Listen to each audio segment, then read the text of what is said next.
Hello students, this is a review of online etiquette. We've already gone through this presentation twice together when we were meeting live in Google Classroom.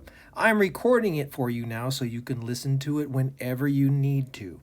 So online etiquette, that means how do we behave when we are all together in Google Classroom together?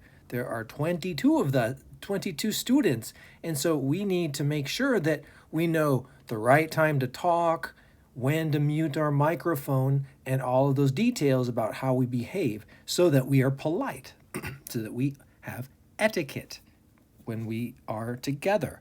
So let's look at the first one. After you are done speaking, mute your microphone. Keep your microphone muted until it is your turn to speak. So that is a responsibility of everyone. The default is for the microphone to be off. If you see your microphone on, you shut it off. Okay, if you log in and the microphone is on, you just shut it off. And after you talk, because we're all going to be talking at different times, but it's got to be the right time, you turn it off as soon as you're done. So once you're done talking, it goes off. Okay, and that is also for the middle of a lesson. Sometimes some people have been jumping in, and just at a random time they turn on their microphone and say something. Mr. Barry, my puppy had a babies, or something like that. But that's not the right time, okay? We will have time to share exciting things we do at home. Remember to keep your microphone muted until it is your turn to speak.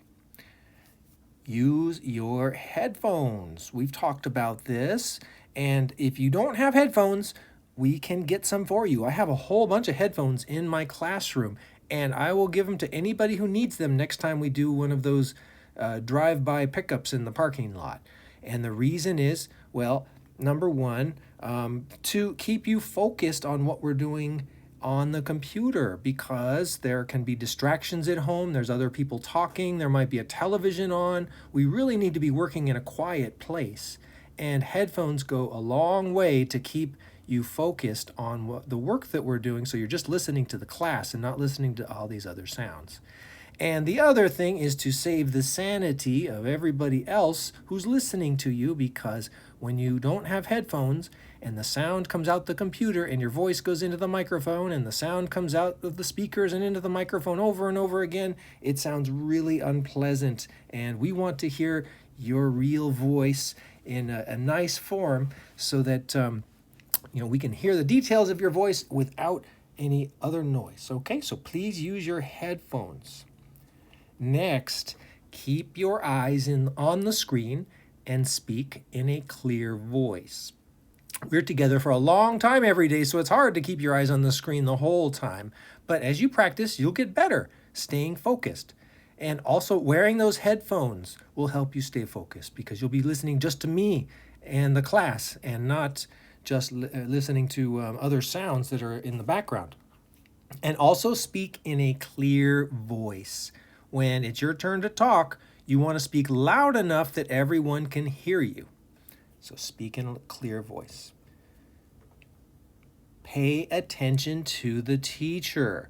So when I'm talking, you need to listen. That is why you're here.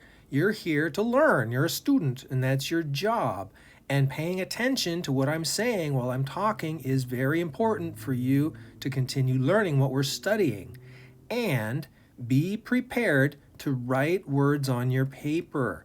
So have your paper or your whiteboard and pencil or marker, whatever you're using to write, have it close by.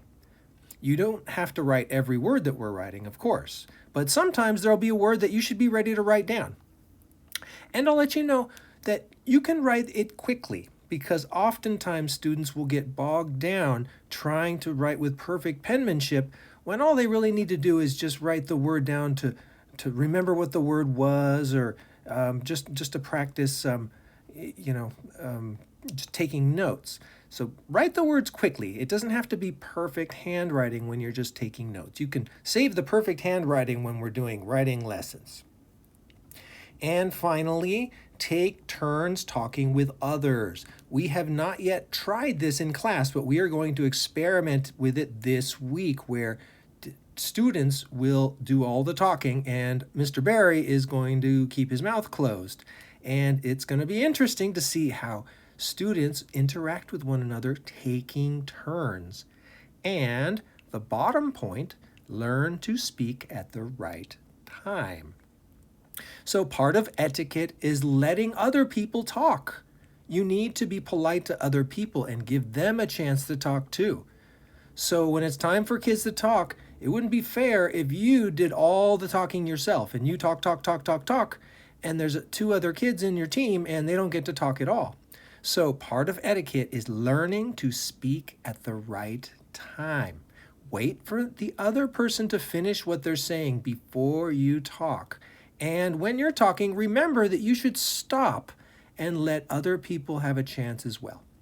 So those were the expectations for online etiquette, how we behave respectfully in our Google Classroom with one another.